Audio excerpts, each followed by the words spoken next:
Young men, both being held on high bonds tonight for the murder of a local cab driver. Good evening, everyone. This afternoon, there was a memorial service at a local mosque for Mamadou Diop. The well-respected cab driver was murdered behind the wheel of his taxi early Wednesday morning on Baltimore Avenue in North Fairmount. Today, the two men charged in his murder and robbery made their first court appearance. Local 12's Rich Jaffe has been digging into their pasts and joins us now from the Justice Center where they're locked up. Rich? Rob, as this case works its way out, it's going to prove to be emotional, ugly, and vicious. Right now, as you said, the two suspects are locked up here in the Justice Center on millions of dollars in bonds, so they're not going to be going anywhere at all. But this afternoon, I talked with some family members who tell me, as you might expect, that they don't believe that these are the kinds of guys who could do something like that. Keyawhan Lowe is just 20 years old. Walking into court today facing murder and aggravated robbery charges, he's still on community control after pleading guilty last year to aggravated robbery. When police showed up to arrest him yesterday morning, Lowe was with his girlfriend, Mariah Jones. I was sad because I know that I probably won't get to see them again. Like, my kids really adore them. They adore Keyawhan, so. And my daughter, my oldest, she's 2, and she keeps asking about him, like, where's Lil Lowe? And I don't really know what to say to her.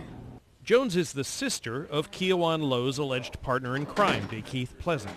He, too, is charged with aggravated robbery and murder, and also held on a $1.1 million bond.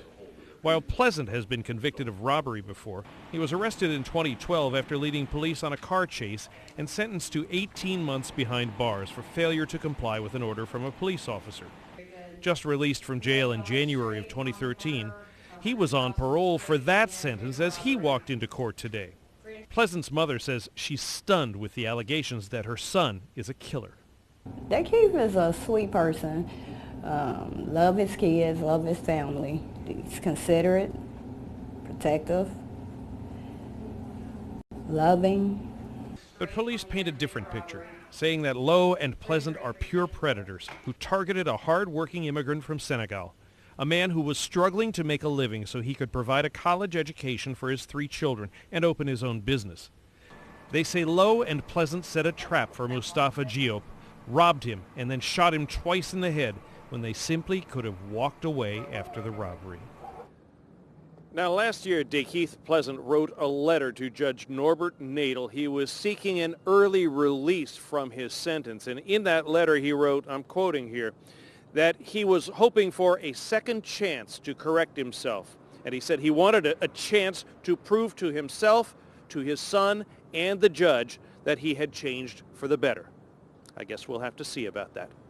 At the Justice Center, Rich Jaffe, Local 12 News. Rob? Rich, do we know yet how the 3 of these guys got together, allegedly got together? Was it a taxi call for service, or do we know? Well, officially, that really hasn't come out yet, but I think that's a pretty good bet. We know that the cab driver responded down to Benton Street in the West End to pick up a fare. The next time anyone knew of him, he was up on Baltimore, and these are the 2 guys charged with the murder. All of that probably will come out in the grand jury hearings when this goes, and we hope to learn more of it in the days to come. Rob? All right, Rich, thanks very much. The grand jury that Rich was talking about is expected to meet soon. They're going to hear the murder and robbery case against Lowe and Pleasant, and in fact, that's going to happen on March 24th, I'm told.